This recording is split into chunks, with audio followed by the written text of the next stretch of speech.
told to eat so much of this, so much, get as much as you can, but nobody knows about the back end. We just think we can intake as much as we want, but that's not true. Everything in moderation, right? So that's that. I hope that encourages you to look up some more stuff on your own. Next, we're gonna talk about eggs.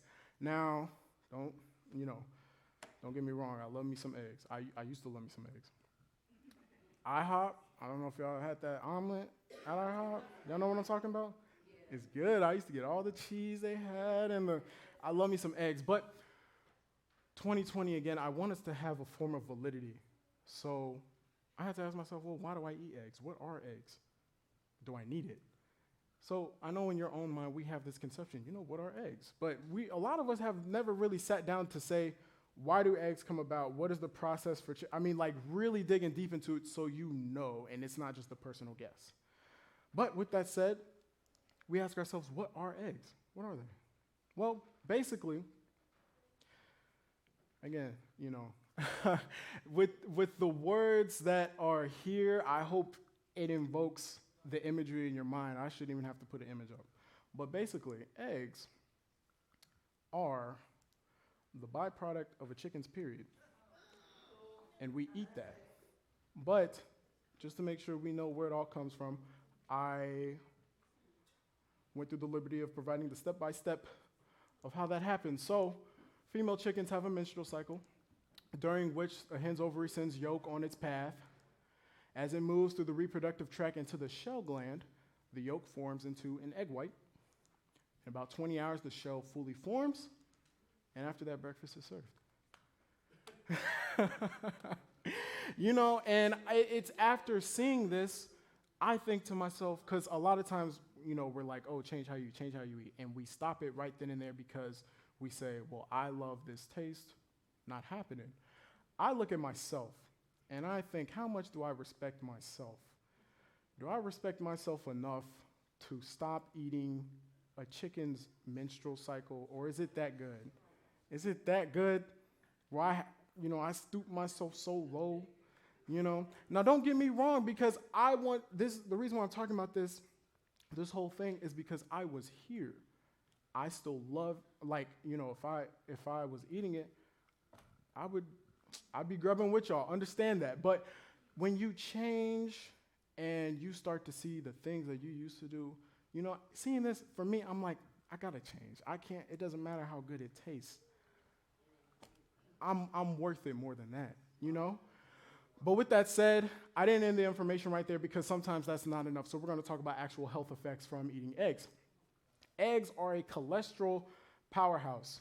So the average egg is about 200 milligrams of cholesterol, and a McDonald's double cheeseburger is only about 85. Now, granted, an egg is like this, and a double cheeseburger is probably a little bit, I stepped it up a notch, and a McDonald's double bacon barbecue burger is still doesn't have as much cholesterol as the average egg. That's insane. That's one egg. So if you eat two, you're already doubling that. You're already doubling that barbecue, bacon, all that.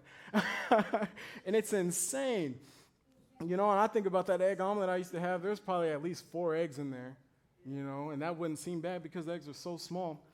But then, again, I want this to invite question. I want 2020 to be a year of validity for you. Why do I do the certain things? Why does an egg have so much cholesterol? Ask yourself that, research it. Well, first, let's ask, what is cholesterol? Because sometimes people don't know. They see it, they're like, oh, it's bad, it's good, I don't know. What is cholesterol? Cholesterol is present in every cell of the body and has important natural functions when it comes to digesting food, producing hormones, and generating vitamin D.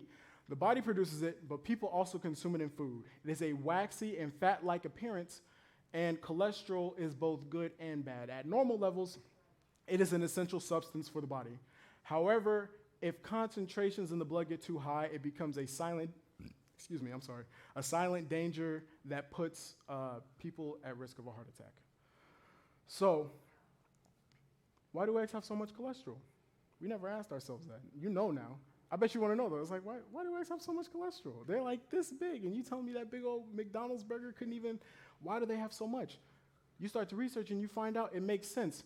Though it's used for consumption and does not go through its transformation, the nutrients in an egg are enough to produce a whole baby chick. It makes sense. The cholesterol is ultimately to fatten the chick at birth, and it allows it so the chick does not need to eat for up to 21 days, making the chick at birth self-sufficient in that regard for a short while. But as a human, consuming such high amounts of cholesterol all at once from a single egg paves the way for clogged arteries and cardiovascular problems in the future. Eggs have that much nutrients, cholesterol, all that, because it's to produce a whole living thing. When you eat that and you eat that whole thing that hasn't gone through its transformation, you're still eating, I want to say, the ingredients of what it makes for that animal. And so you're getting all of that. And so what it takes, a chick can go through all that cholesterol in about 21 days, you're eating it all at once. So now it makes a little bit more sense. I'm trying to think, I think that's it for this. So next up we have, oh, okay, never mind. So are they good for my health? One egg is the equivalent to 5 cigarettes. A published study found that eating as little as 1 egg a day is as bad for your heart as smoking 5 cigarettes a day. Not only that, but experts also found that eating 1 egg a day may also exceed beyond the safe limits of how much cholesterol a person should have a day, leading to increased risk of cardiovascular disease. That's 1 egg. I know I could go through 4 or so. I mean, you make a good omelet or a sandwich. That's 1 egg. That's 1. And, you think about like smoking a cigarette or something, and you think, eggs are the food equivalent to 5. And I was having like 4, that's like 20 equivalent cigarettes and cholesterol. Crazy. Me, I'm like, I can't do it no more. Now, let me tell you this before we do move on, because I haven't eaten plant-based. And nowadays, fortunately, in the time that we're in, it's a lot easier. I mean, people are getting knowledgeable to it. I mean, there's so many products out there. My mom came down to visit me, and we went to Sprouts, and we saw this, like, vegan egg thing. Now, I'm not saying, okay, well, first off, going plant-based, one, don't think it's to substitute everything you already eat. That's not the case. We know that. But they do have vegan stuff that you can try. And so I'm like, well, I haven't had eggs in months because I quit, after seeing this, I quit totally. I haven't had eggs since, I don't know the last time I've been to IHOP, but we saw this vegan egg thing. My mom, she was there, we cooked it, and it tasted, I mean, it's crazy. I don't know how they do it, but it tasted just like an egg, and it was made from like a bean. It was good. If you switch, you ain't even gonna tell the difference. That's all I'm saying. It had 0 cholesterol. So I'm like, yeah, that's the move. Flesh. Am I made to consume flesh? Let's talk about it. So here we have, I'm gonna call him James. We're gonna start from the top, make our way down to see if we're made to consume flesh. We're gonna start from the teeth. Here's James. He has a good smile. A lot of us have similar teeth structure to James. Does your teeth look similar to his in some way? Do you have a mouthful of teeth? Yeah? Okay.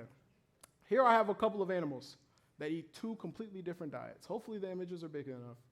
But which one do you think, just from observation, we're not even using research, we're just going to use common sense and observation.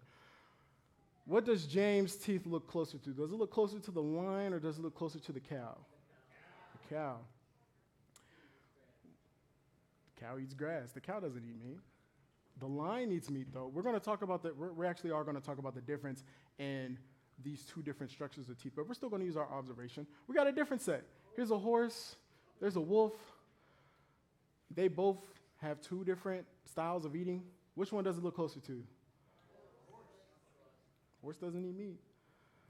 Last one, we got a monkey here, and we got a bear. Can you kind of see the similarities? How I think it's amazing where the reason why I put this up is not to annoy you with the same situation just like 3 different times, but rather simple observation. You look at these animals, all the animals that are made to eat a certain way, God made it so that they all had a similar quality. I mean, you can see that. That's just one quality, though. We're just talking about teeth. All the animals that would eat a different way, they all have the same structure. I mean, so why is it that we're so confused at this point that we think, I hear people say, the little point right there, that's your thing. I'm like, no. I see that bear, I'm like, that's a thing. this little thing right here, that ain't cutting through nothing. So here, as we move down, you take food into the mouth. We started with the teeth. I'm sorry, I've been rambling. I've been forgetting things. Teeth, okay, so with teeth that are made to be like herbivore or like meant to eat plants, these type of teeth, what makes them different is they can't rip through flesh. You can hardly rip through anything. These are chewing teeth, so you can chew. So if you were to say, all right, go kill that zebra and eat it, like if you saw a lion kill a zebra, you would know how they do it. They'll bite right into it, kill it. If I said for you to do the same thing, if you believe, you're meant to eat meat, you'll find out you can't do the same things. I mean, if you put a dog, next to the zebra, even if it's little, its teeth are made to penetrate. Your teeth are made to chew. You can't go through that. You can take that flesh, you can try and rip it or whatever, but you can't physically tear like other animals can. That's the difference. When looking at our intestines, we can see that herbivores have really long intestines, really long. And things that are made to eat meat, they have a much shorter intestines. And not only that, but carnivores swallow their food whole. They don't chew. We chew, they don't chew. Carnivores swallow their food whole, relying on extremely acidic stomach juices to break down the flesh and kill the dangerous bacteria in it. You wonder, it's like, if I'm made to eat meat, then how come I can't eat it like the other? They eat it from right there. They don't cook it. They don't put spices in it. They don't do none of that. How come I can't do it the same way? Well, you don't have the stomach acid that those other animals have. That's why if you ate it raw, you'll get sick. You'll get sick.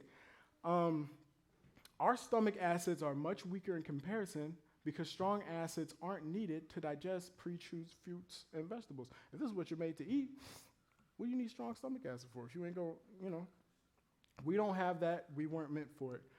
A real carnivore could eat flesh raw. Until I see you going out there and you eating it right from the source, I'm not buying it. That's just me. But we got to ask ourselves, because we want validity for 2020, we got to ask questions. When did meat become the ultimate food standard that it is today? And I say ultimate because meat eating has been around forever. That's not new. It's been around forever. But there used to be a time when people knew that you needed these other things. They knew you needed to eat your fruits and your vegetables and your grains. And they may eat meat, but they at least knew the importance of these other things. Whereas nowadays we live in a time where people are like, they don't even know what the other stuff is for. They're just like, I just need meat. So when did it become this ultimate food standard? So hopefully that makes more sense. When did it become this ultimate food standard that it is today? Until recently, only the wealthiest people could afford to feed, raise, and slaughter animals for meat, while everyone else was mostly on plant foods. Consequently, prior to the 20th century, only the rich were plagued with routinely with diseases such as heart disease and obesity. Now that animal flesh has become relatively cheap and is easily available thanks to the cruel, cost-cutting practices of farming, deadly alignments such as heart disease, strokes, cancers, diabetes, and obesity have spread to people across the socioeconomic spectrum. And as the Western lifestyle spills over into less developed areas of Asia and Africa, people there too have begun to suffer and die from diseases associated with meat-based diets. So now we know only the rich used to be able to eat like that. And you look in history, and only the rich would be bigger. Nobody else was. Even today, if you look, like, this is the only example I can think of, because for the most part, the world is pretty much modernized. But look up some pictures of, like, the people in North Korea. Those people are poor. They have, like, a 0% obesity problem, and it's sad. But if you look at their leader, he's eating good. He's eating good. He's the only big one in their country. It's true. So, that's the only comparison I can bring into modern times. But you can see that if it wasn't available, people wouldn't be eating like that. But it's so cheap now, it's spread to all of us. It's a standard way of life. And unfortunately, a lot of people have made it, this is the one way I should be eating, just meat. I don't even know, what's a broccoli? Like, I don't know. Unfortunately, some people do think that way. we're going to move on. Synthetic subs or substitutes. Is there anything wrong with receiving nutrients from an unauthentic source? I just remember growing up, and even now, you're just like, oh, take your vitamins, this, that, and the other. But I never thought of, why do I need to take vitamins? Because I'm like, if the things that I'm eating are supplying me enough, then I shouldn't have to. I figured if I am taking vitamins, that means that clearly I'm not eating right. If I'm taking vitamins, nothing against it, because I still have some at home. I haven't used them, but I still have some at home. And, you just start to thinking, and it doesn't make sense. If I'm eating good, I don't need vitamins. But because I'm not eating good, I am taking vitamins. That's what it was. But top 5 vitamin deficiencies. So what are people most deficient in across America? Iron is at number 1. It has a vital role in making red blood cells and carrying oxygen. Vitamin D, it helps with intestinal absorption of calcium, magnesium, and phosphate. Number 3 is calcium. This mineral is necessary for building and maintaining our bones. Vitamin B12 keeps the body's nerves and blood cells healthy. And magnesium maintains the nerves and muscle functions, supports the immune system, helps heartbeats remain steady, and helps the bones remain strong. So these are the top 5 things that people are most deficient in. And what you will find, to add insult to injury, is despite being significantly overfed, 92% of Americans suffer from at least one mineral or vitamin deficiency. In other words, the entire country is undernourished. Currently, over half the U.S. population takes synthetic nutrients like multivitamins because of poor diet. Many people do not get enough nutrients from what they are eating alone, which is why many source to synthetic vitamins. I thought that was crazy to see that. We saw the chart. I mean, we can see we are getting an abundance of food, but 92% of us are malnourished, at least in one thing. And I say even one because even though it sounds small, we know we don't have a food problem. We can go get anything we want. So why is this problem relevant? It's crazy to me. But we ask questions. So is there any harm to taking it? It's kind of dicey. So between understanding natural versus synthetic nutrients, it is important to know that on the natural side, all natural foods can easily be absorbed by our bodies and have proven health benefits. As for synthetic nutrients, I know it's kind of small, so I'm sorry about that. I'm going to read it for you. As for synthetic nutrients, they have provided mixed results as to if they are truly beneficial or not. There are studies that show that they can help people. There are studies that show that they don't do anything. And there are studies that show that they can be linked to increased cancer risk. So the short answer is it's definitely not clear. But I know this. If I know that one way is proven to work 100%, why am I messing with the other way?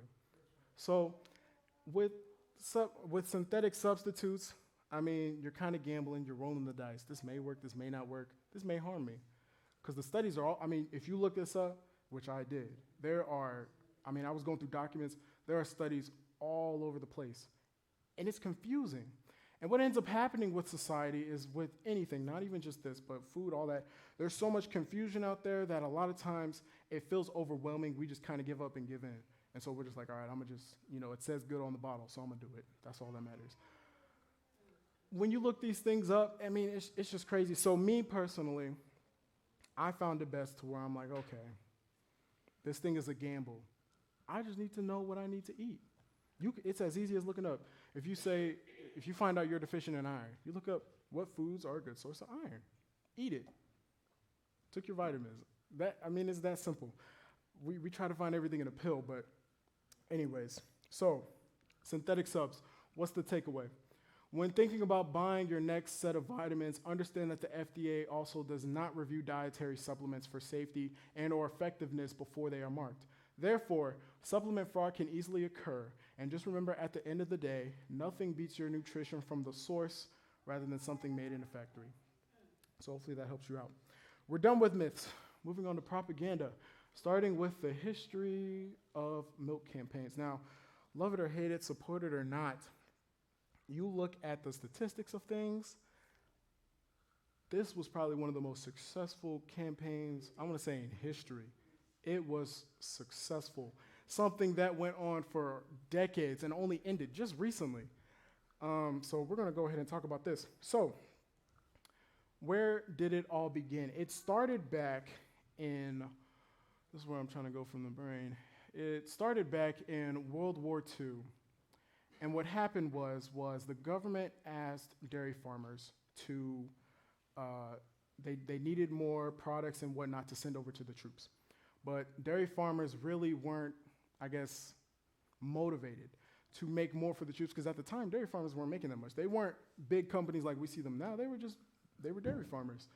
And so the government said, okay, we're going to make it more popular with the kids to increase demand, which will require you to do more work, and by then, hopefully, you'll have enough to then supply the things that we need. They said, okay, and the government did it. And I think what's crazy is, because you can read it, look it up. If you look up where it all began and you see that it started from World War II and all that, I think it's amazing how they knew, don't tell the parents that we need them to start buying milk. Don't say this is for our troops. They just say, get the kids hip to it. Tell them that this is cool. And from then on, they've just been an ever-growing industry ever since. It started with the kids grew up, and then they gave it to their kids, and it's just been something that we've been doing ever since. So it started like this. They had a higher demand for troops, but they couldn't meet it. They started attracting the kids. They got the kids to it. It was convenient for the moms because at times, since a lot of the men were out at war, they started, at the time, they started getting jobs, and they started, doing everything else since cities were more vacant. And so mothers with children who couldn't be there to, always nurse their children, it was convenient for them to just get milk and give it to their children. So it was convenient for them, and dairy is now the big cash grab that it is today. That's where it started. It started with the convenience and the kids, and it blew up from there. So where did it go from there? Well, you saw that it started with the kids. They said, we want to get the kids excited about it. It started with them. Where did it go from here? You find out it stays with the kids. I don't know. I can only speak for me because I remember going through elementary school, it was this way. But you would be going through lunch. They have all these types of milks. And then you look on the wall, and it had people that you knew, and they got the milk mustache and all that. It started with the kids, and it stayed with the kids, and it's been successful. They put people to just get you excited. They put superheroes. They put they put everything. And what made it worse is they're like, oh, milk, good. They made it seem like, I don't know, they thought it makes you think in your mind the cows are doing you a favor. Wow, thank you for giving me your milk. Wow, thank you. But it wasn't, it's not all that good. I just find it amazing. It started with the kids. It stayed with the kids. It was in the schools. To this day, you go to school. They still serve. That's where it started from, and it's still here to this day. So we got to ask ourselves, what are the benefits of drinking milk? I found this one was crazy. Higher risk of broken bones. Now, this made me think of back to the garden when, Eve was by the tree. God said, don't eat it. He said, you'll die. Devil said, you won't surely die. Now, when trying to get people to do something, it works the same way. They say milk gives you calcium. It's good for your bones. The truth is, milk does give you calcium, and we do need it for our bones. And so people saw that. They're like, all right, I need to start drinking milk. But what was the catch? I saw this. I'm like, high risk of broken bones. I'm like, milk gives you calcium. It's supposed to help your bones. Where does that come from? What happens is when you intake milk, you do get calcium from it. But it's from an animal source, and it has animal proteins. And what happens when you digest animal proteins is it takes calcium to digest those things. So what ends up happening is you take the calcium from the milk, and it also takes calcium from your bones to help break it down.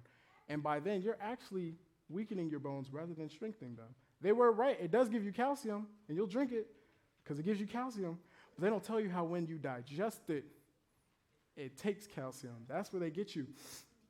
You can look up studies and research of people who, because they do everything nowadays, they put people on a lot of milk, people who weren't on milk, and they found that the people who just constantly drank milk, they were at such a higher risk to break their bones. because of the calcium depleting from it. Increased risk of prostate cancer, acne, high cholesterol, increased risk of ovarian cancer, saturated fats, and weight gain. Those are the benefits of drinking milk. Now we're going to move on. We're going to talk about the laws to protect fast food. I thought this was very interesting because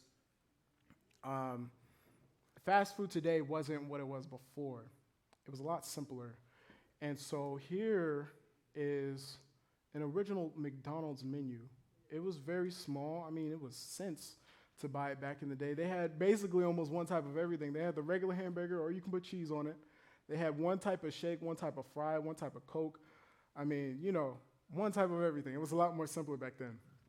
With that said, practices were also simpler back then too, because the times of like this, we were talking about like milk coming up from World War II and all that.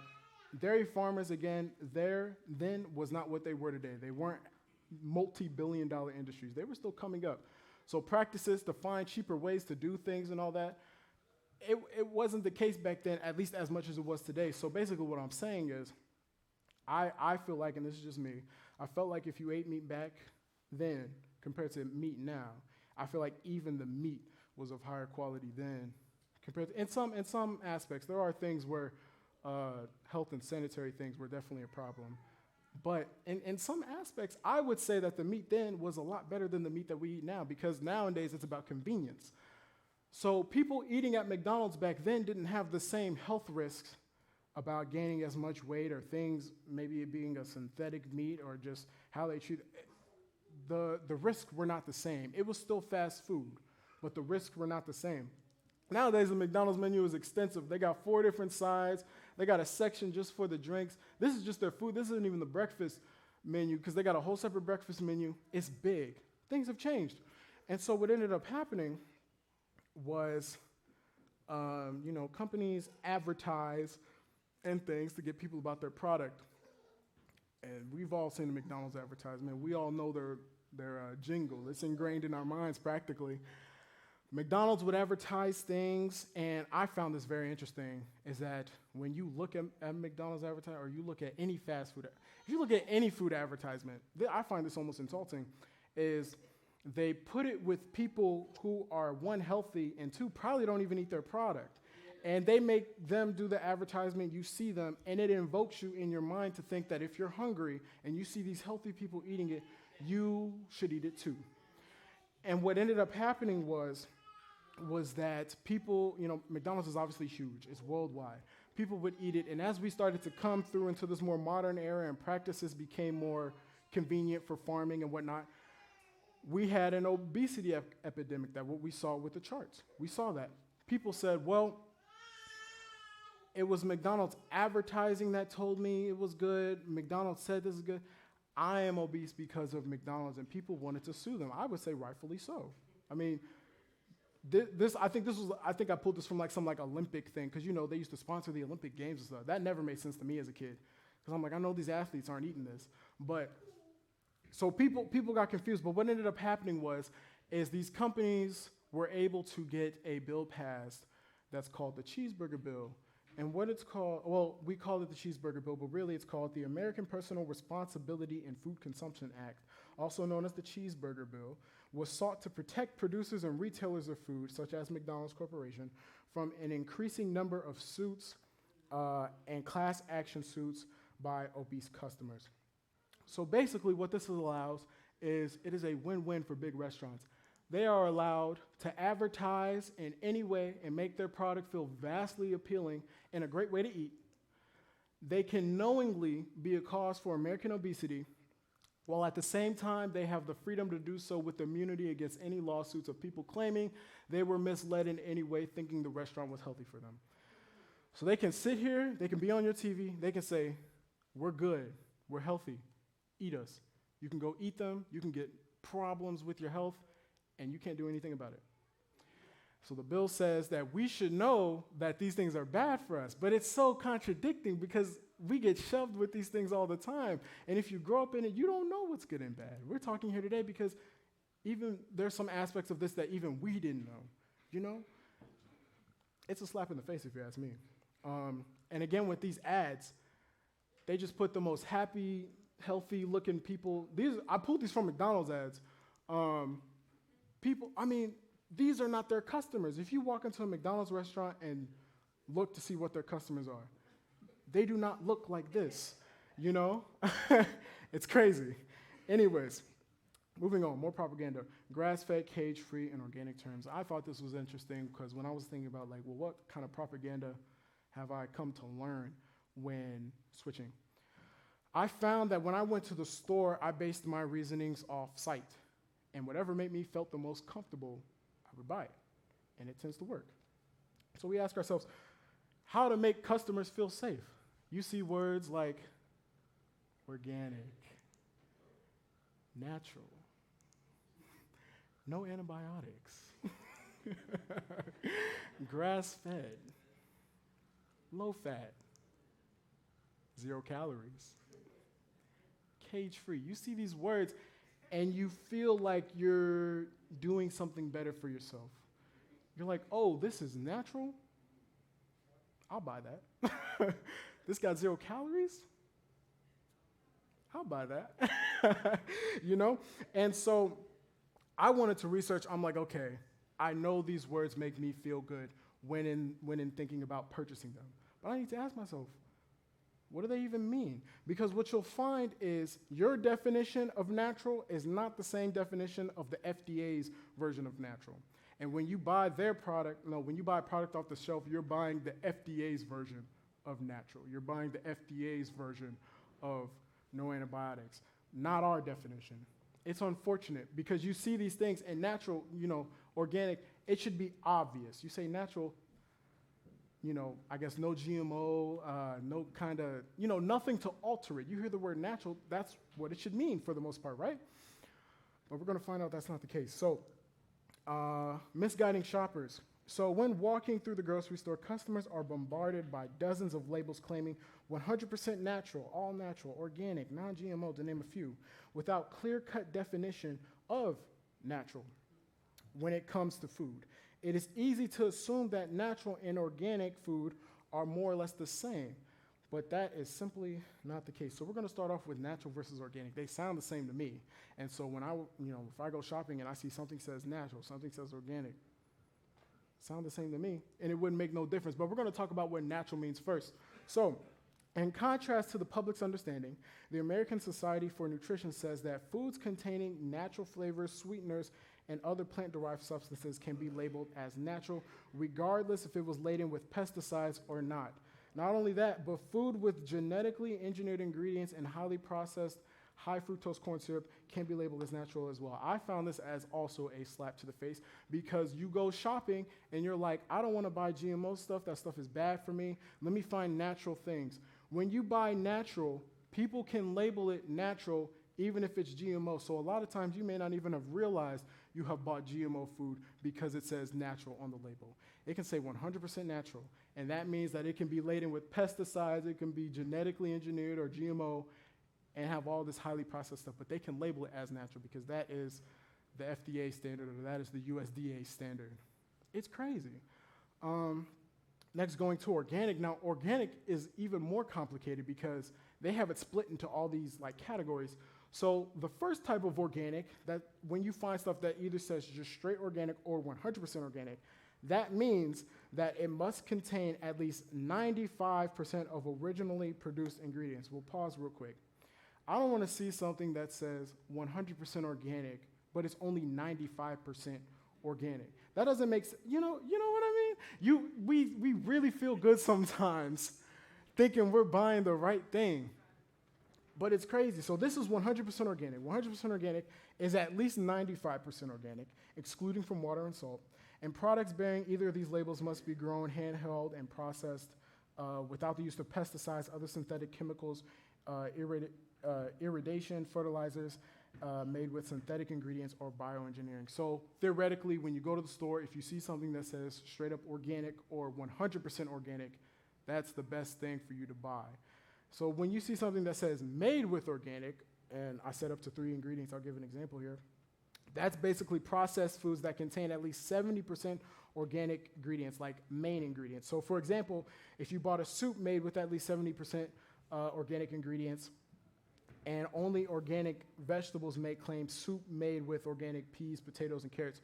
So if you saw on the front, you're like, I don't know, what Campbell or something, I don't know. And let's say it said organic carrots, fruits, this, that, and the other. That means those things are organic. Other things in it may not be organic. So it can't just say straight up organic. It has to say made with organic. Food that is less than 70% organic, processed products containing less than 70% organic ingredients cannot use the term organic anywhere on the principal display panel, and they are permitted to not identify specific ingredients, or they're permitted to identify specific ingredients that are organically produced and other ingredients in the statement information panel. So some things may have organic stuff, but it'll be put on the back. And then other organic label food claims, which is number 4. It says there are no restrictions regarding other truthful labeling claims such as no drugs, growth hormones used, free range, or sustainably harvest on the label. Organic is very, compared to just natural. So if you see natural, that means it could be GMO, it might not be GMO, it could have pesticides, it might not have pesticides. You don't know. You see organic, it says made with organic. You really want to stick to either says 100% organic or organic. Now keep in mind, it may not be 100% organic because legally it has to at least be 95%. I don't know what the other 5% is. But unfortunately, that's our best option right now. Now we're going to talk about the things that also make us feel good when buying animal products. I want to start with cage-free to the right, or to the left, I'm sorry. This term typically applies to egg products, meaning the birds have been confined in a cage. The issue with this is that first, 98% of all eggs in the U.S. come from hens confined in cages. And the second is that though cage-free means what it says, that they aren't confined in cages, housing density is so high on farms that the same problems associated with cages are still experienced. So what you can get from that is when you see cage-free, you got to understand that basically it's such a minute thing. 98%, that's basically all eggs, are still in cages. So when you go out to eat, when you go eat this, that, and the other, they're still in cages. And if you think you're doing better by buying something that's cage-free, meaning, oh, they're caring for the chickens, they're not in cages, you find out that the problems associated with the cages are still being associated with them not in cages because they just put a lot more in a tight space. But they're not in cages, so they're cage-free. Put that on the label, you buy it, feel good. Next, we got free range. This term is often used with meats, eggs, and dairy products. The agreements to use this term is that producers must show the agency that the animals have been allowed access outside. The problem is that producers don't have to give animal density information, show the quality of the landscape, or regulate time outside, meaning animals can be outside for 5 minutes and they can put on the label free range, and they go right back inside. It's a joke it's a joke at that point. You see they put these labels out there and they make them big. If you bought a thing of eggs or something, they'll make it known like it's something to be proud about. Free range, cage free. It don't mean no different. It really don't. Last one, we got grass-fed. This term associates with the livestock being fed with primarily grass. The USDA states that for livestock to be considered grass-fed, 80% of their energy throughout their lifespan must be from grass.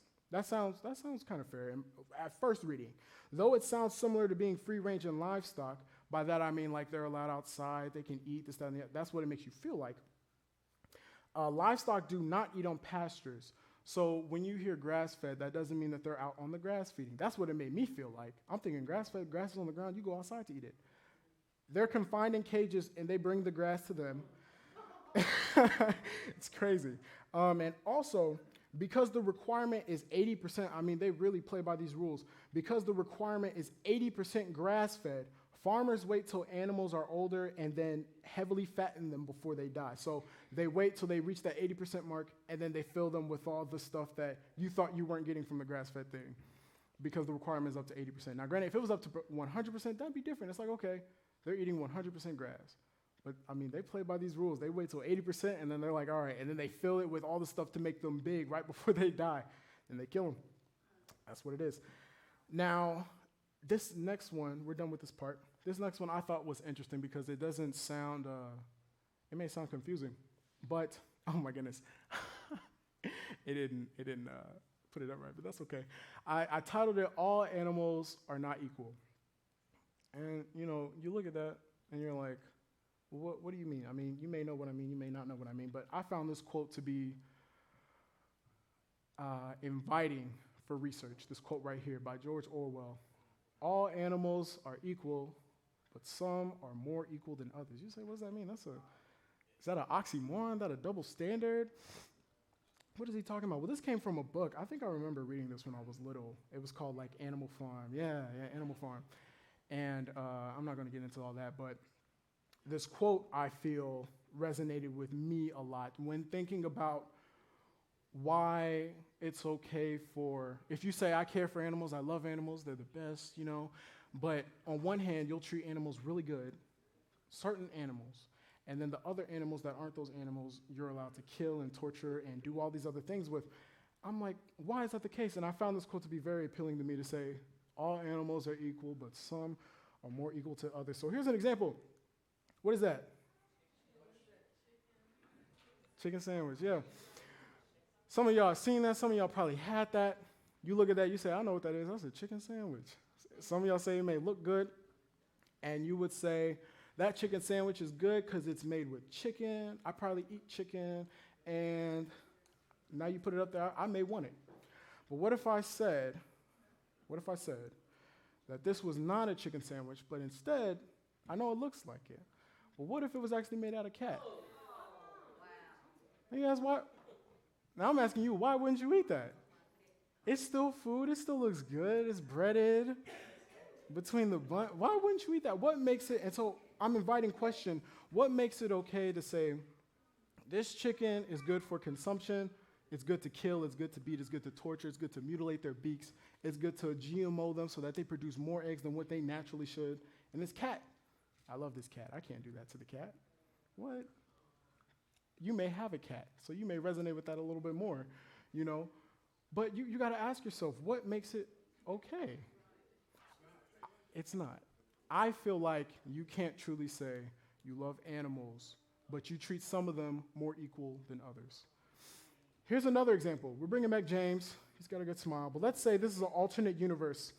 And in one universe, James is a dairy farmer. And so he's legally allowed to use standard practices to beat animals, to get what they need out of them. That is fire, by the way. I don't know if you can see that.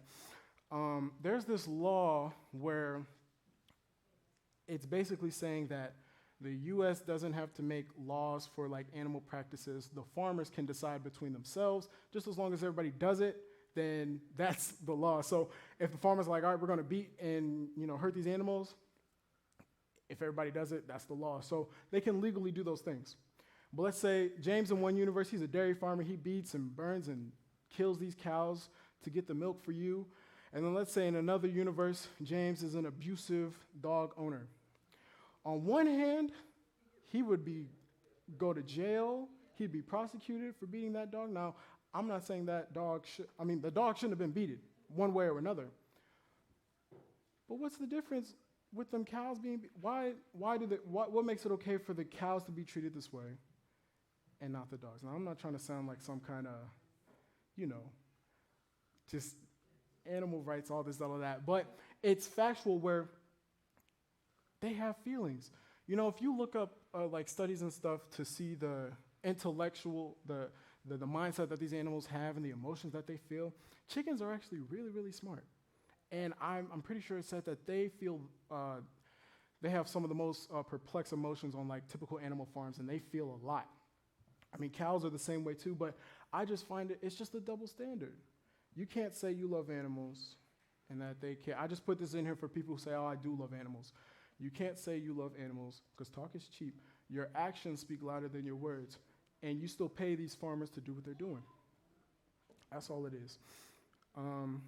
I felt when thinking about why animals should matter, I figured I looked from the start. And so God made all those animals same time, same day. One animal was not better than the other. He made them at the same time.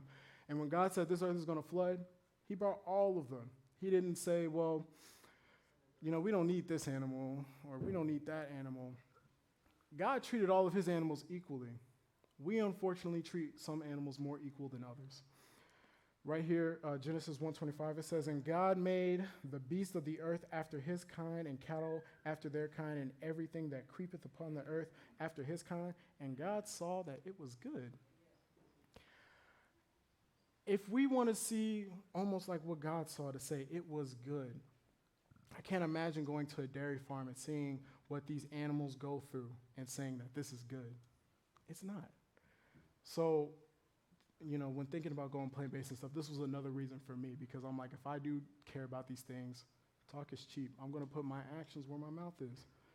And I will be one less person to hand these farmers, money to continue what they're doing. It's not fair, but that's the life we live in. And as long as we keep, supplying them, it's going to keep happening. But anyways, we're going to keep on moving because we've talked about a lot. We still got a few more to go. So starting off with benefits, fighting sickness. Now, this is something where this is a whole other topic in itself. I mean, you can really dive deep into, like, the vegetables being powerful medicine tools and the fruits like antioxidants, all this type of stuff. And so I found it for myself because, again, I said at the beginning, I didn't want to reiterate on things that we should know, things you should already know, maybe things you've already heard. And so I figured, because we went through the health seminar a long time ago, I'm like, this was a really good video. I think that was the first one.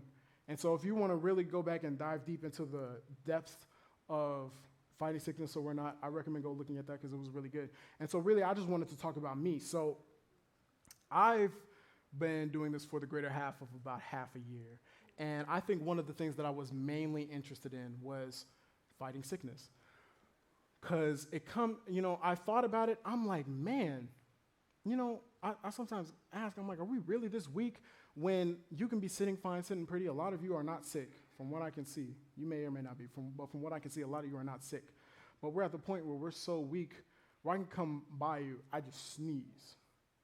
And my breath alone is enough to trigger your whole immune system. And I mean, you're sick. You're skipping work because I sneezed. I'm just like, man, are we that weak? No, we're a sneeze.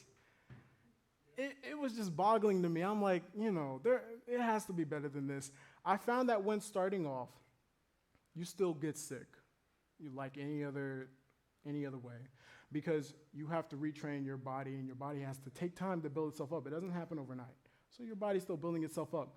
But what I found was that after I got to a few months in, there was this sickness going around my school. People were coughing and sneezing, and I was like, all right, I'm going to sit through this. Because, somebody sneezing next to you, somebody coughing. I mean, like, they ain't covering. They coughing out at you. You know what I mean? You want to move because you don't want to get sick. But I'm sitting here, I really wanted to think to myself, I'm like, all right, I'm going to really put myself to the test. I'm going to put my immune system to the test. I've been doing this for a few months. I just want to see if it feels different, if the sickness is different. I remember the first time, people were sick, sneezing, coughing, all that in school. And nothing happened to me. I was good. Another time, I did get sick. I caught something, but I was able to kick it out before the day was over. I felt it come on. I'm like, all right, I'm getting sick. I'm like, all right, let's see where this goes. I'm like, I want to fight, Is this sickness going to really get to me, or am I good? I was able to kick it out before the day was over. I was like, wow. You can't go back. Because, when you get sick, you're sick for a couple days or so. You're really out. You're laying down. You may have a fever or something. I was able to kick it out before the day was done, and it felt great. And then before coming here, I got sick one more time. My friend made me really sick. Now, there was a long time ago, back when I used to eat pizza, where we went to Pizza Street, and I know Uncle Nate remembers, because he was with me on that, and I ended up getting strep throat from leaving that place. And man, that was my first time having strep throat, and it hurt. It hurt. Your throat closed, you can't breathe, you can't swallow, and it's for days. And when you know what something feels like, you know when it comes back on. You know. And so I was at home, and I was chilling. It was probably about a week before I came here, and I feel something going on. I'm like, maybe I just snored in my sleep. Sometimes you wake up, and if you snore too much, your throat's kind of raspy. I'm like, maybe I snored in my sleep a lot. And it kept growing. I'm like, no, I remember this feeling. This is strep. But I'm like, nah, I don't want to resource to medicine. I don't want to resource to this, that, and the other. I'm like, I got food. I can go get some garlic. You know, I'm like, I really wanted to know what it felt like to be sick with something serious, and could I kick it off with just the things that I had? It escalated a lot overnight, but by the next day, it was at its peak.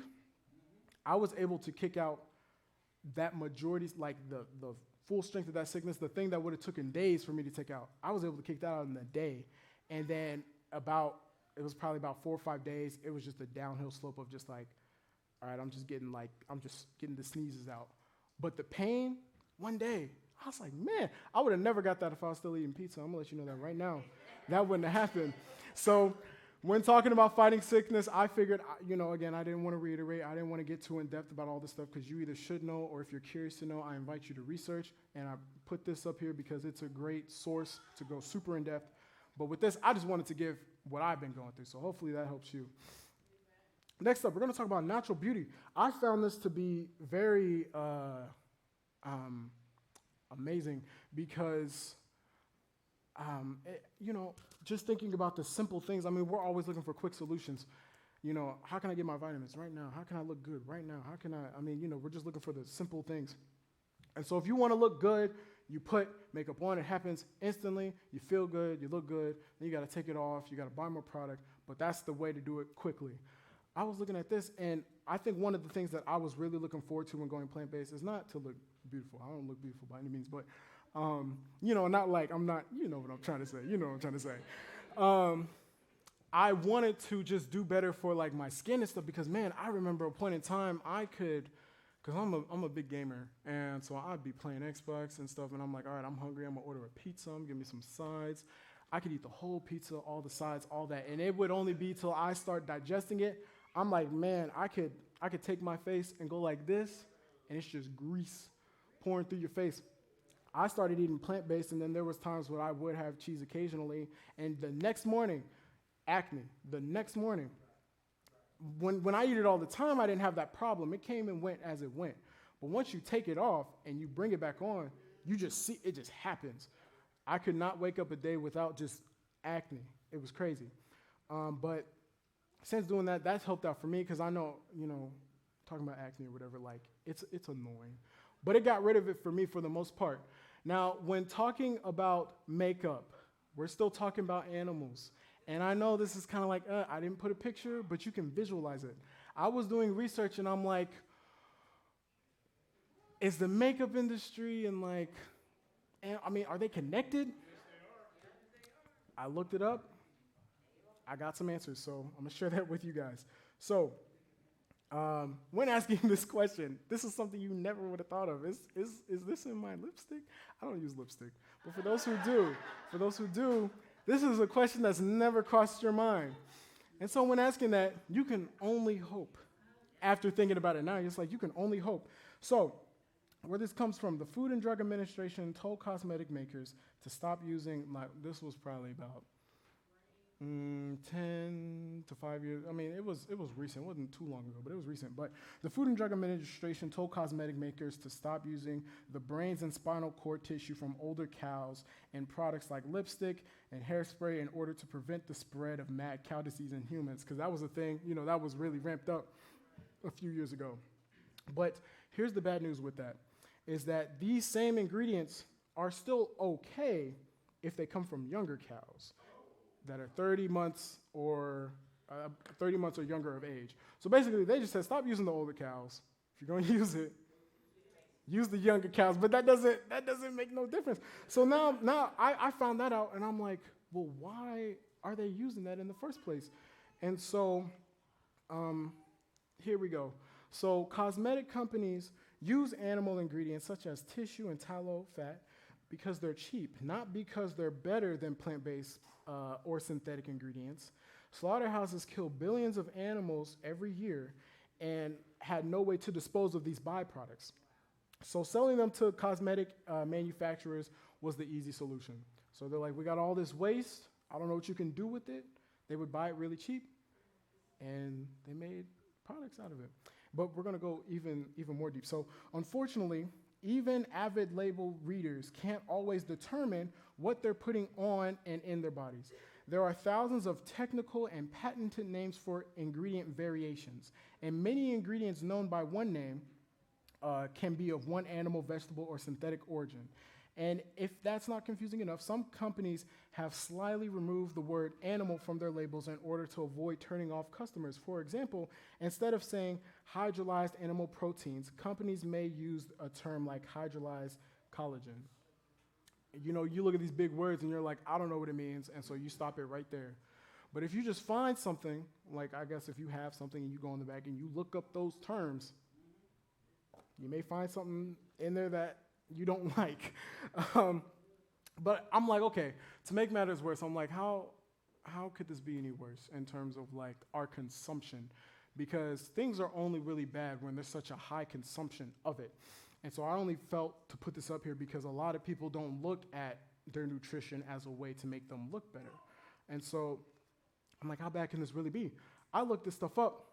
On average, women in the US spend, I want you to guess, so like in a year, not a year, in their lifetime, the average woman who does buy makeup, how much do you think they spend in their lifetime? Just take a guess. Oh man, a million.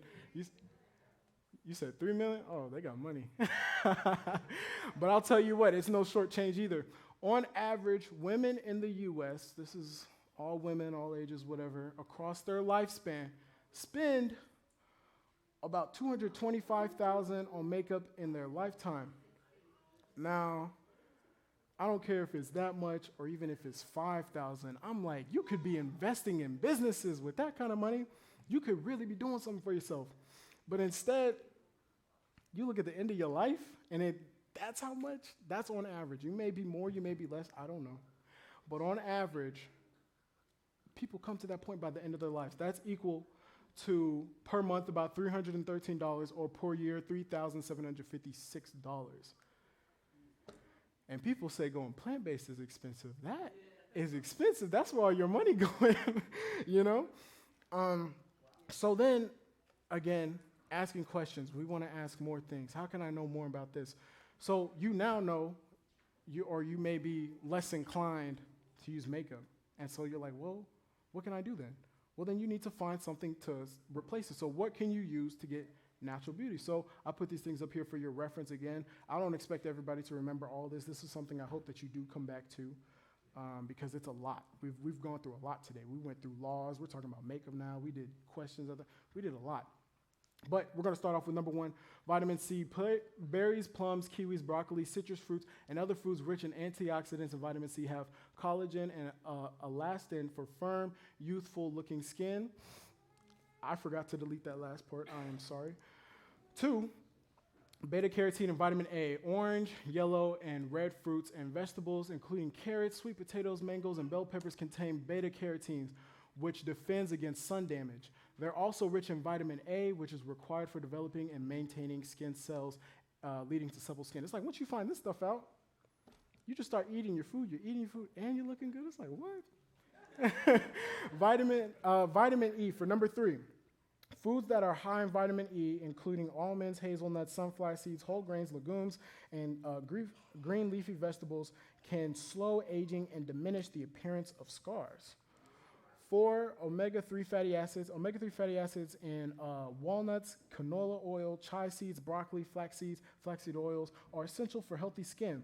Not to mention for heart, brain, and joint function. And the last one I put up here, I mean, there's still a lot more, but I just put a top 5 because this gives you a good idea. Vitamin B. Avocados and other foods high in vitamin B and essential oils can help your complexion by soothing red and irritated or blotchy skin. Thank you. So I hope that gives you something to think about. Again, I'm not trying to scare nobody. That's not the case. I just want you to do some research and think and have validity for, if you say, I want to buy this makeup, ask yourself why, what does it contain? Is this really, just ask questions for yourself. Moving on, natural weight control. Now, this is something I just found to be almost comical at this point, because then once you realize it, it's just like, man, it makes you feel like you shouldn't have any excuse. So I, especially going to college, I've been chilling, I've been eating, and there was a point where, I was the heaviest I've ever been in my life. And so this message here, like this whole sermon, whatever, I didn't want to speak it unless I really felt like it was important to me and I could show you that this stuff is real. And so I've only been doing this for the greater half of 6 months, and this chart here will prove it to you. But when talking about natural weight control, I found that as soon as I started and as soon as I switched, if you have like a weight problem and you feel like, you couldn't control it, I've been living for the 19 years of my life, and clearly whatever I was doing was not helping me because I was at the highest I've ever been. But as soon as I switched, it dropped immediately. So I don't know if you can see it, but it was about in the summer when I started. Now, this chart doesn't even do me justice because I remember I was talking to my mom about all this, and it's actually up here, like you wouldn't even be able to see it, but I accidentally deleted some of my progress. It was on accident. I was trying to do something else, but it ended up deleting some of my stuff. But still, it shows you that I blacked out the weight. Don't worry about all that. But it shows you how I was just increasing. And then this is when I started right here. And you can see it just dropped. And it's been dropping ever since. And I'm on this downward spiral. And I'm at a weight that I haven't been to since, I would say, the start of high school or late middle school. I'm putting on shirts that I'm like, this is too small for me. I'm putting them on now. Y'all didn't see, I was gone at school. Y'all didn't see what I look like. I may look similar from when I was here before. Fortunately, y'all didn't see what I look like. Y'all can see that it went up, but it dropped. And so this stuff works. It's been a downward spiral. And so now when also talking about natural weight control, I figured, I'm like, well, why do we gain so much weight? How does this happen? I know nobody intentionally says, I want to gain weight more than what I should have. I'm like, why does this happen? So here, I put a bucket of chicken. I'm like, all right, let me think of something that is consuming enough to where you can eat it. You can probably go the whole day on it, maybe depending who you are, but it's calorie dense, and it's something that may taste good to a lot of people. I just use this as an example. And then another example I could think of was broccoli. And so I'm thinking, I'm like, how many buckets of chicken do I need to eat to gain weight? You'll find one bucket of chicken, you gain weight. And then I'm like, all right, how much broccoli do I need to gain weight? And you think about that, you're like, well, how much broccoli does it take to gain weight? And so I'm like, well, I really wanted to visualize this. We're all visual people in some way or another. So I'm like, okay, let me find the nutrition facts for this KFC bucket of chicken. So it's about 3,000 calories. I just put like some of the main stuff. There's a lot more, but it has 231 grams of fat, over 8,000 grams of sodium, and 333 grams of protein, which is plenty. I'm like, that's a lot. I'm like, how much broccoli would I need to even equal that? So I equaled the broccoli to match it in calories to see how much broccoli you would need. If you wanted to equal that one bucket of chicken, and I'm putting this up here to show how things that we eat are so calorie dense that it doesn't take much. Again, you say you want to gain weight, how many buckets of chicken you need to eat of that? Just one. And you think about the broccoli, we're going to see. So with one bucket of chicken, that is equal to 78 servings of broccoli. You're never going to eat that much. You'll be full long before that. You're never going to eat that much. And so to equal that 78 servings is equal to that one bucket of chicken that probably costs, you think about how cheap things are. That's probably like $20, So it's cheap and it's available. That would equal the 3,911 calories. That's only 39 grams of fat. 70, I don't know how many bowls or buckets you would need. 39 grams of fat, less than half that in sodium, and just about the same in protein for people who feel like you can't get protein from plants. Just about the same. And I'm thinking like, man, that is one bucket. You pay $20 or whatever you pay, and that's a wrap right there. And so basically this makes me feel like I can eat all the food I want. Now granted, you shouldn't, moderation, but it makes me feel like I can eat however many fruits I want, however many vegetables I want, and you can't physically gain weight. It's meant to keep you balanced. You don't need to eat that. You don't need to eat 78 grams of broccoli. That's not what I'm saying. Don't go out and eat that. But I'm saying even if you did, 39 grams of fat is nothing. You'll find more in a good cookie or a muffin. Nowadays, it's crazy.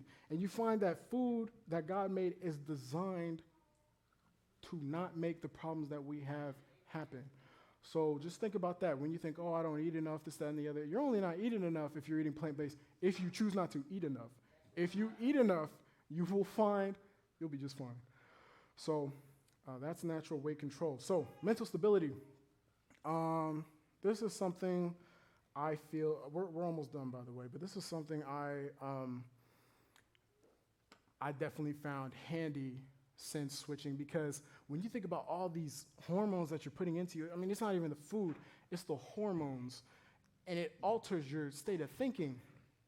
And even though I was vegetarian or whatever, I mean, milk, you still get so much hormone, and cheese and all that. I mean, you still get your fair share of hormones.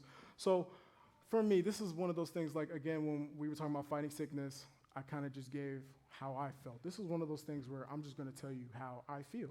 So first thing that I noticed, and it's felt great, is that you get no guilt. That's kind of off. I'm sorry about that, from converting from Keynote to PowerPoint. But anyways, you get no guilt from eating these foods. I remember there's times I'm like, all right, I'm hungry. Let me eat what I want. I ate it, and then I'm like, I feel horrible. It's like, why did I eat this? And I'm spending more time in regret than I am eating the thing. And I know we've all had those moments where it's like, oh, I can't wait to eat this. And then you eat it, and you're just like, why did I eat that? But what's even worse is you're in a cycle, because then you forget about it, and then you're like, all right, I'm hungry. I'm like, I want to eat that. You eat it. Why did I eat that? It's a cycle. And I found I could never feel guilty about eating a bowl of rice. I could never feel guilty about eating oatmeal, eating greens. You can't physically feel guilty, because there's been times I've been eating stuff, plant-based, and I'm like, man, I ate a lot of that. But then I'm like, wait, this is good for me. This is good for me. So then you have to think about it. It's a switch, because, there's been meals I've had where I'm like, all right, I've ate a lot. But even then, I'm just like, I feel good. So no guilt. That's always great. This next one, I know pertains to a lot of us. This probably pertains to you right now sitting here. But you're probably thinking about food. What's the next thing I'm going to eat? When I get here, what am I going to eat? Sometimes we are eating, and we finish eating, and we're like, all right, what's the next meal? You know what I mean? I found that when switching, you get the fiber that you need. You realize that eating food is not based on how you can fill your stomach, because that's when we find out, okay, I'm full, because we fill our stomach to the brim, and that's the only way we can tell. You find that food is not about filling your stomach. It's about what you put into it. And when you get enough fiber and you get enough these things that last you and can hold your mind mentally, you're not thinking like, all right, where's the next McDonald's? Where's the next this? What can I eat? You're not thinking about it, and you're not even worried if you can eat or not, because you're at a mental place where you're just like, if I don't eat, that's fine. I know I will eat soon. Like, it's just not a burden that's hovering over your head. I know somebody in here was thinking what they was going to eat when they leave. I know somebody was. So this is for you. You no longer have food always on your mind.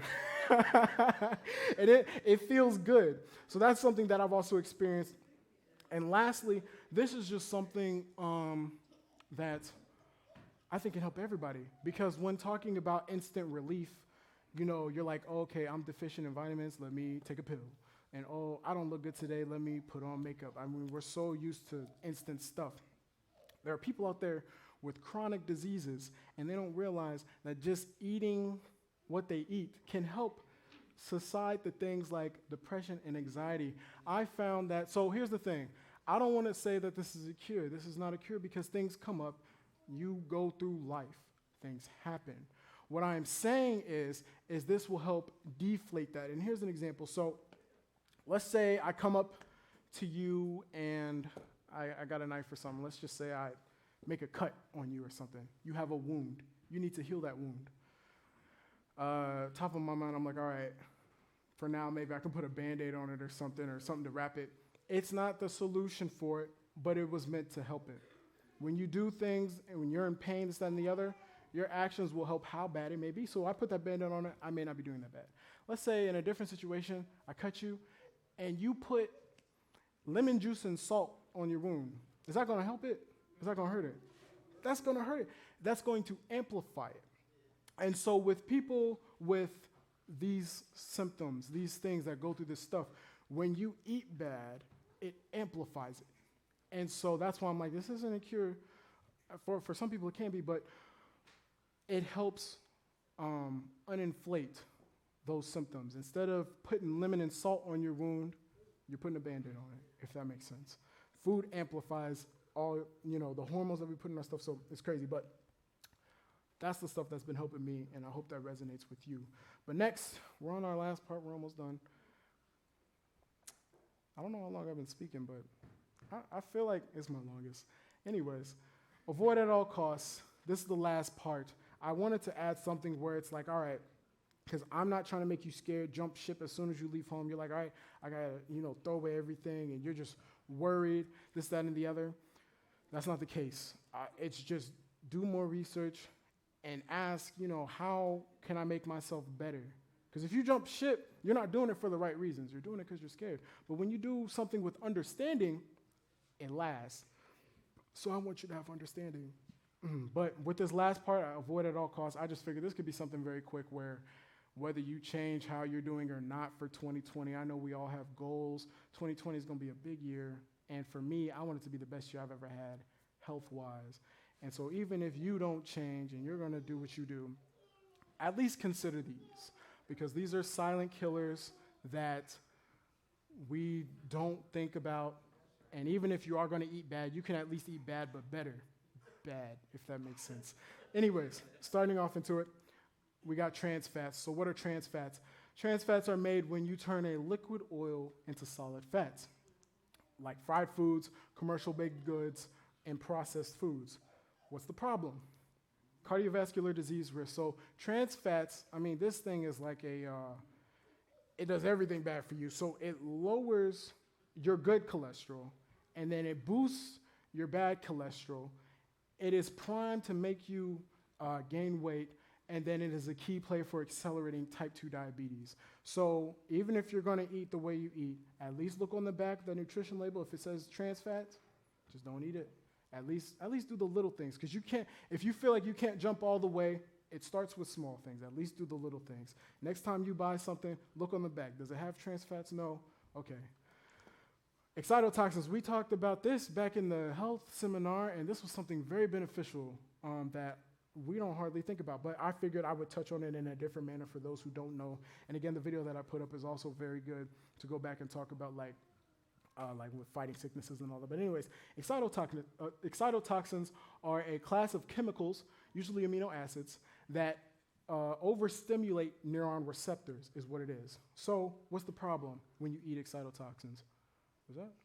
Oh, I'm sorry. I thought my mom. I'm sorry. Anyways. So what happens is neuron receptors allow brain cells to communicate with each other.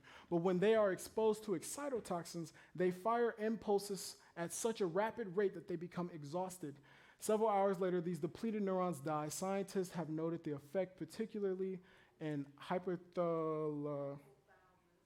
thank you, Nana, and temporal lobes, to the parts of the brain that control behavior, emotions, onset of puberty, sleep cycles, and immunity. In other words, if you've ever felt so attached to food, excitotoxins, they hurt the part that control your behavior. If you've ever felt something is so irresistible that nothing in your mind can overtake what you want to eat, it's probably you're getting a lot of this.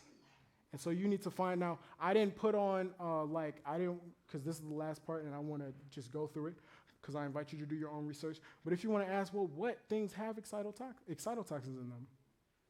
Research that and find out. Because you'll find all these lists of things that are in stores that you may eat that you're just like, once you start eating it, you gotta eat till it's done. And you're just like, man, I want to have it again, this, that, and the other. These things control your behavior. So if you ever felt like food moves your behavior, you're probably getting a lot of this. Next up, Gmo foods. I know we talked about this a little bit, but still, as much as you can, avoid them. Again, when you see things that say natural, it ain't natural. avoid that at the stores when we were talking about that. But GMO foods. So genetically modified organisms, or GMO, are living organisms whose genetic material have been artificially manipulated in a laboratory through genetic engineering. This creates combinations of plant, animal, bacteria, and virus genes that do not occur in nature or through traditional crossbreeding methods. So what's the problem?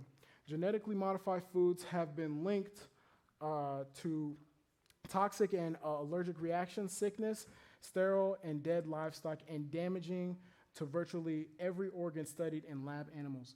In more than 60 countries around the world, including Australia, Japan, and all of the countries in the European Union, there are significant restrictions or outright bans on the production of the sale of GMO. The reason why that's another slap in the face is because the US, it almost forces it on us. You can go to the store, you can buy it right now. But all these other countries, they see it's not good and they ban it from the start. You can't buy, if you're over somewhere else, you cannot buy GMO stuff at the store. Unfortunately here, you can go down the street and buy something that is damaged, that causes damage to virtually every organ studied in these animals, and you're putting that in you. Can't. Cannot. So be on the lookout for these things and do more research to find, is this food GMO? Is it not? Where can I get organic things? Now I know that natural is really just not natural. So be on the lookout for those things. And lastly, pesticides. I figured this was something also worth talking about because nobody puts pesticides on their food. We don't spray it. But the food that we sometimes get already has it on there. And so we're just going to talk just very briefly about the effects of those things if we don't take care of it. So what are pesticides? Pesticides are chemical or biological agents that are used to protect crops from insects, weeds, and infections. Acute toxic organ phosphate, OP, pesticides are widely used in the United States. So what's the problem? Strawberries, apples, carrots, celery, spinach, grapes, apples, cucumbers are just a few types of food that you should not eat if they are not organic. So again, if you see fruits and they say natural, don't eat it. You want to find organic. You shouldn't eat those if they're not organic because the pesticide levels is the highest on them. After countless studies, pesticides have been linked to cancer, Alzheimer's disease, ADHD, and even birth defects. So just do your research. I figured to close, I found this quote to be very accurate, and I hope it resonates with you, and I hope, again, it invites questioning throughout 2020. Ellen G. White, on her book, Counsels and Diet on Foods, she says, "We cannot love the Lord with all our heart, mind, and soul and strength while we are loving our appetites, our tastes, a great deal better than we love the Lord. Only one lease of life is granted to us, and that inquiry with everyone should be, how can I invest my power so that they may yield the greatest profit? How can I do the most for the glory of God and benefit my fellow men? For life is valuable only as it is used for the attainment of these ends." So, with that said, I hope this was, informational to even the slightest degree. I hope it invokes you to research and not just say, well, because I like it, I'm going to end it right there. Research it. Why do you like it? What's in it? What is it for? All these things. And I hope, as 2019 comes to an end, I hope that 2020 can be the best year health-wise that a lot of us can have. Because I've been struggling my whole life. I know a lot of us have. But this is a chance for you to start fresh and see your progress throughout the year. So, yeah, thank you.